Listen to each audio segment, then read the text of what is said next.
अस्सलाम वालेकुम जी। मोहम्मद सदीक हैरत अर्ज कर रहा जी जड़ां वाले तो। माँ बोली के हवाले दे नाल एक नज़म है परिया दा प्रधान। दिन सोचां विच लंघदा ते रातीं सुफने आण, नींदर विचों उठदा फिर सोचां विच हैरान। जग माँ बोली तो अपनी बई जिंद करे कुर्बान, तू सुता कूक पंजाबिया तेरे बंजर पै खलियान। कुछ गए दिनां दी याद ने कर छड्डिया ए हलकान, गल्लां दा सी गालड़ी मैं परिया दा प्रधान।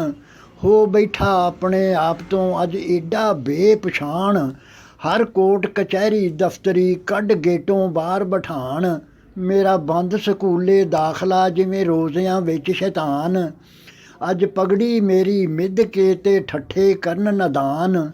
की बोलां दोते पोतरे गल समझण तो अनजान, अज कट्ठियां हो उधालना मैनू सावें दंद चढ़ाण। ये माँ मेरी दियां सौकणां रल वेड़े खिल्ली पाण, मैं गूंगा बोला हो गया अज देवे कौन जबान।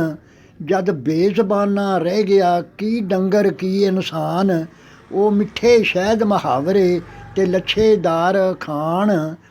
कदी परतो फेर फरीद जी ते ऐ बाहू सुल्तान, जग हैरत मेहने मारदा मेरा पट्ठी पिया ज्ञान।